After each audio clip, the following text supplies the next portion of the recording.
Manantra ny arabo mba ampirarintso anareo tompolasy sy tombovavy ary manasa anareo ihany koa anaraka hatramin'ny farany ny vaovaon'ny fahitalavitra MBS. Niaona tamin'ny filompanorona ny antoko tiako Madagasikara le mantoa marka ravalamanana androany ireo kandida solombavam-bahoaka atolotra ity antoko politika ity ho amin'ny faritra Analamanga.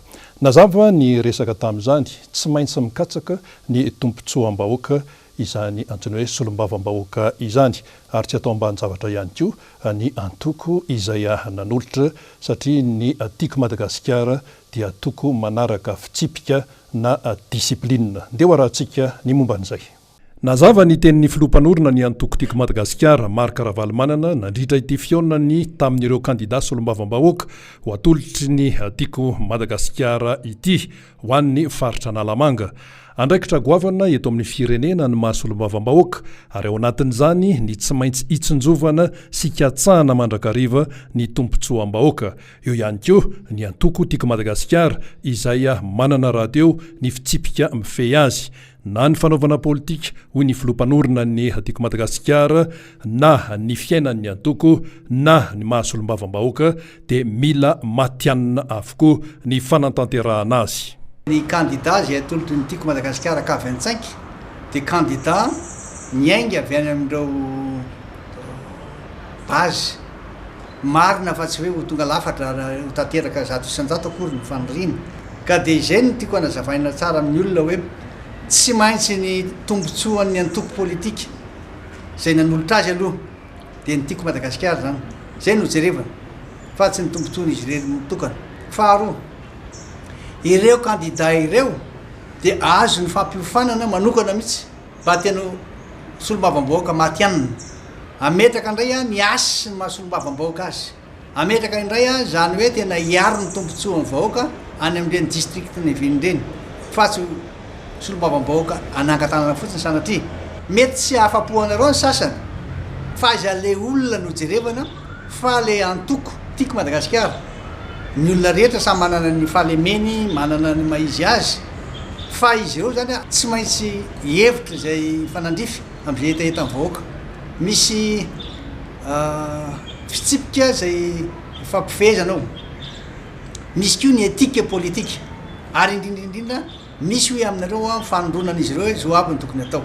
Efa natsangana zany zao le centre de formation fampiofanana an'izy ireo alohan'ny fifidianana mandritra zao pré-campagne zao aorianany fifidianana dia ny tombontsoam-bolon'ny firenena aloha dia ny tombontsoan'le antoko izay nanolotra azy hiaro ny tombontsoan'ny vahoaka izy ireo ary tsy maintsy ahasolombavambahoaka izay tena amerina indray ny asin'ny solombavam-bahoaka azy. Ho an'ireo kandida solombavam-bahoaka ho atolotra ny tiako Madagasikara kosa dia tena zava-dehibe ny toromarika nomen'ny filompanorona ny tiako Madagasikara marka ravalamanana manoloana n'izao fiatrehana ny fifidianana solombavam-bahoaka izao. Ny solombavam-bahoaka voalohany dia manao lalàna izy ary ihany koa manara-maso ny asan'ny gouvernement izany hoe manara-maso amin'ny fandehan'ny zavatra rehetra ataon'ny mpanatanteraka ary koa manara-maso ny lorankarena izay ataon'ny mpanatanteraka. Izany solombavam-bahoaka izany koa dia tokony miteny mitondra ny hetaheta-bahoaka eny amin'ny anivon'ny antemieram-pirenena ary ihany koa mitsikera na mandany na manatsara ny volavolan'ny tantalàna izay misy eo amin'ny antemieram-pirenena. Izany hoe manandanja izany solombavam-bahoaka izany ary anisan'ny tena hoe mitondra ny lalàna ny anivon'ny antemieram-pirenena ka hisy fiantraikany any amin'ny vahoaka. Zava-dehibe aminay aloha zany dia le hoe mijoro amin'ny fahamarinana no tombontsoan'ny vahoaka. Izay zany no karazana hoe slogan. Voalohany dia ny fananana ilay antsoina hoe intégrité izay mampikaikaiky ny olona moa zay indray amin'ny fiainana andavanandro mba tena hanana an'izay tsy hisy ny hoe vidian'ny olona volana sanatry ny vava ho tahak'izany. Ny faharoa dia mijoro tsara izay le hoe fahamarinana, mijoro tsara amin'izay tena asan'ny solombavam-bahoaka. Mamerina ny asiny antenimieram-pirenena ka mijoro amin'ny hoe ny solombavam-bahoaka dia natao hanao lalàna ho tombontsoan'ny firenena.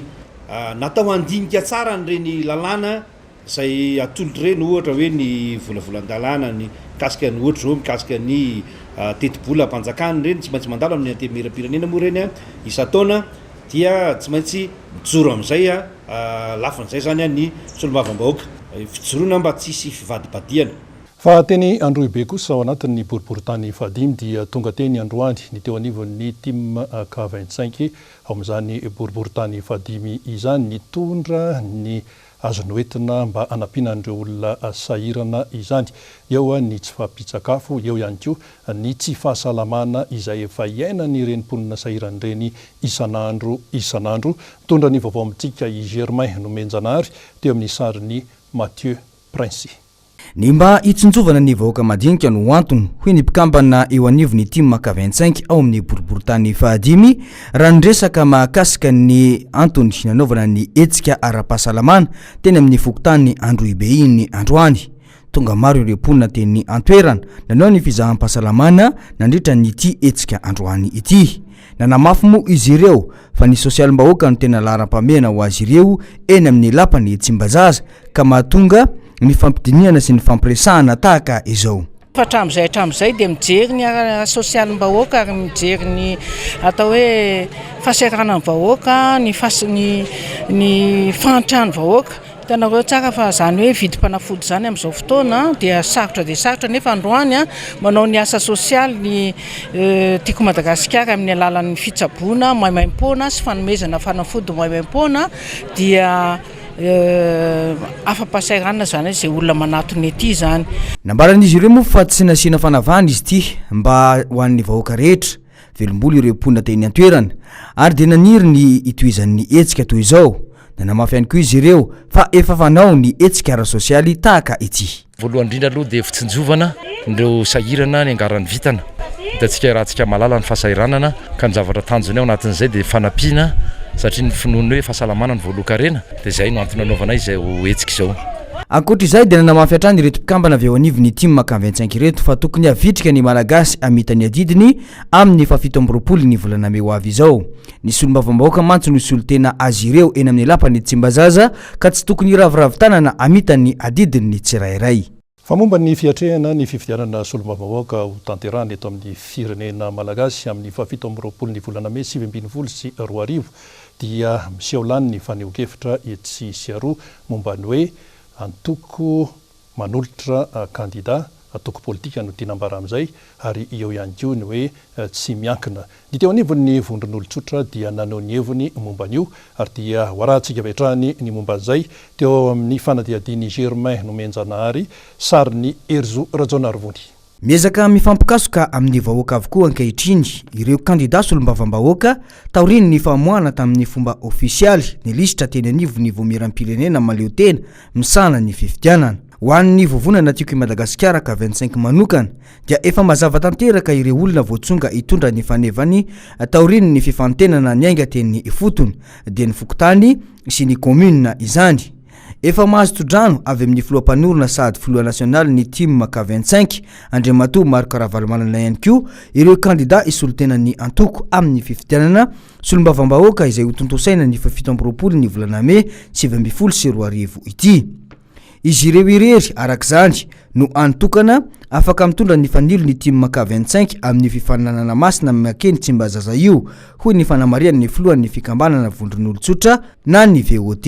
Mazava ny zavatra napetraka sy nefa nambara ofisialy ireo kandida avy amin'ny antoko team K25 izay natolotry ny avy any amin'ny bazy ny mpiaradimy mpiray antoko miaraka amin'ny filoha Maro Karavalomanana izay hitantsika ny sary manehoana an'izany fitsofan-drano ary amin'izao fotoana izao dia misy ny fitetezam-paritra izay atao filoha Ravalomanana ametrahana sy ampahafantarana sy anomezana traikefa an'ireny solombavambahoaka ireny ampahafantarana amintsika mpiarabelona mpiray tanindrazana hoe ireto nazy tsodrano amin'ny filoha Ravalomanana izany tsy hoe manameloka ny hafa izay nandeha fa kosa ny zavatra tiana petraka dia izao hoe aok'izay mifitaka ary anatin'izay zavatra izay tsy ho tompona ndraikitra mihitsy satria tsy avy amin'ny natin'ny antoko izy ireny. Fa malona ihany koa ny tsy fahazotoan'ny olom-pirenena mandray anjara mavitrika amin'ny fiatrehana ny fifidianana solombavambahoaka toy ny fahakamoana manatona ny biraom-pokotany misoratra anarana ao anatin'ny lisitry ny mpifidy na ny tsy fandehanana manamarina ny anarana dia antso no atao ny fikambana ny vondrony olotsotra amin'ny rafitra mpikarakara mivantana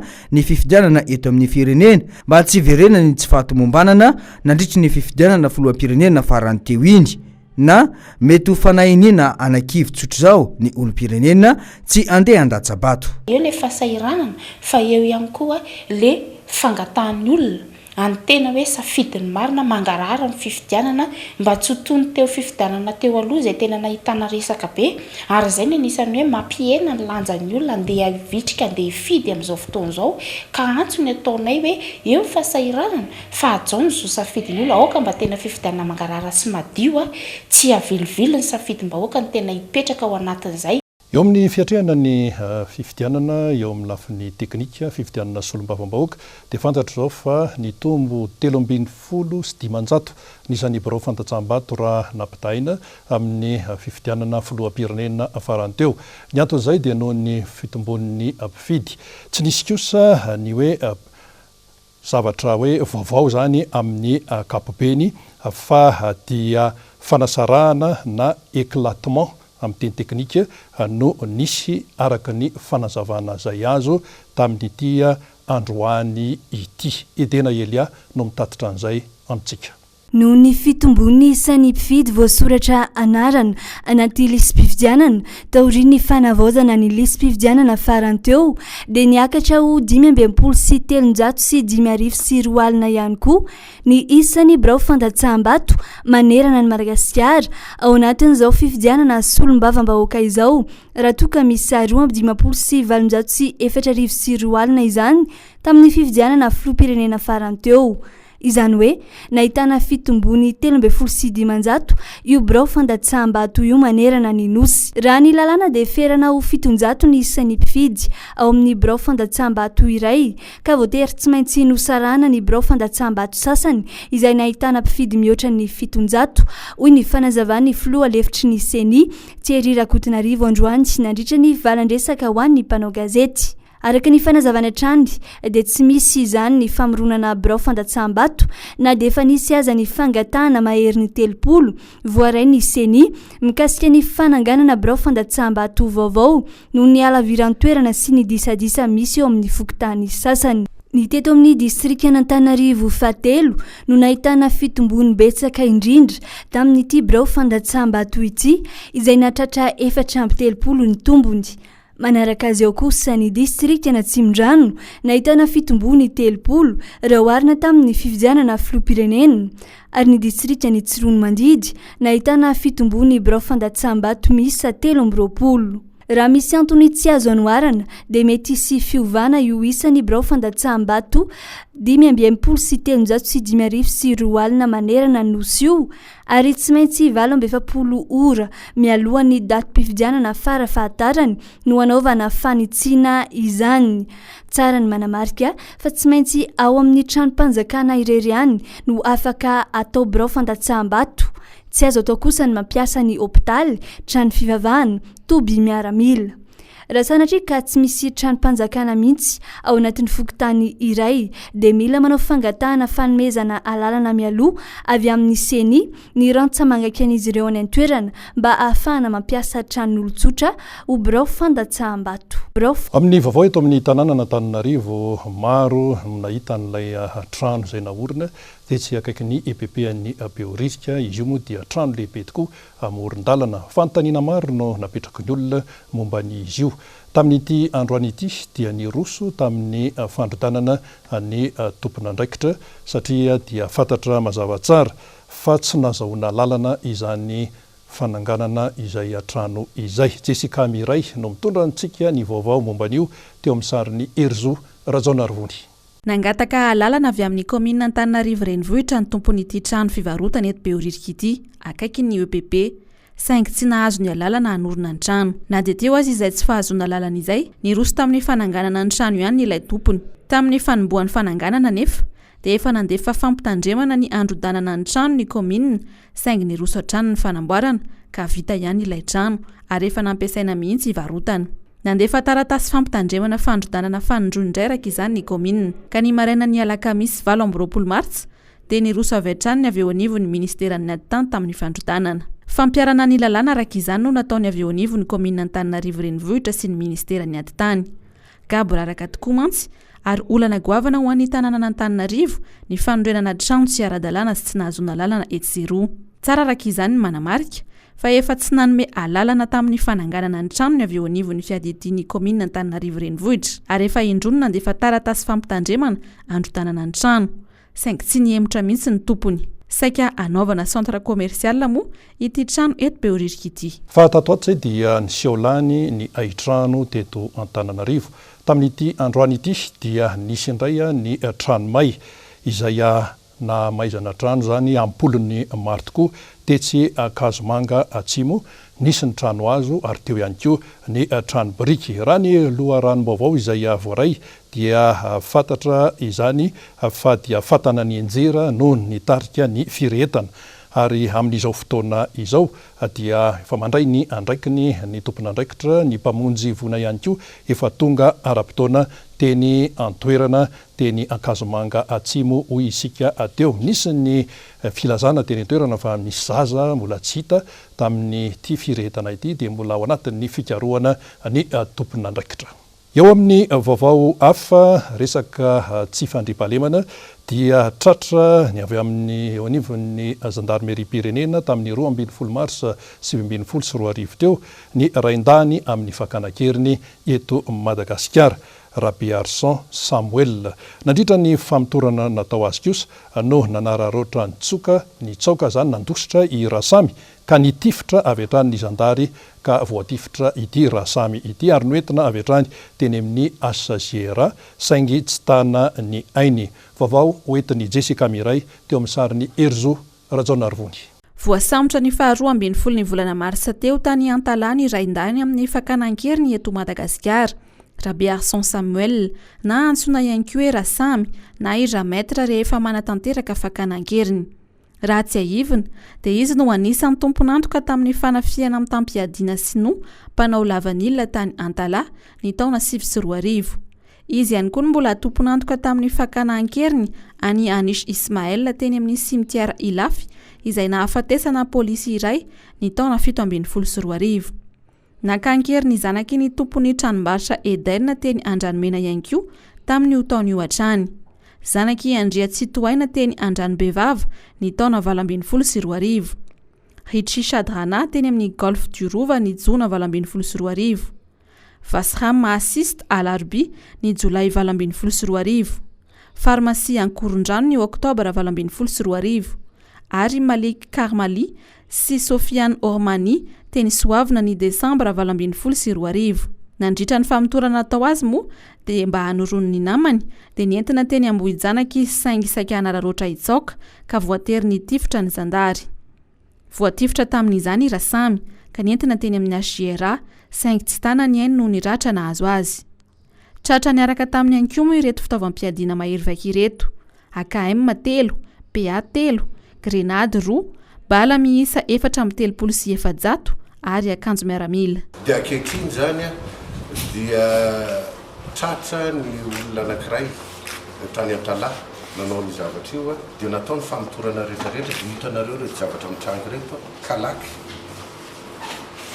kalaky mitovy ana miaramila reo miaraka amin'ny bala amanjatony miaraka amin'ny tenue boîte chargeur nakalaky reo zany tratra tamin'ireo jolary reo mpitandro filaminana ao anatin'le folo voasambotra anankiray io moa ny ataonay zany dia manao ny fanadiadiana fa ny fitsarana no manao fa misy mpitandro filaminana ny gendarme anankiray fitsarana. Nandritra ny fotoana nanaovany ny asa ratsiny dia vola manodidina ny 9 milary ariary miampy vola vahiny no azony.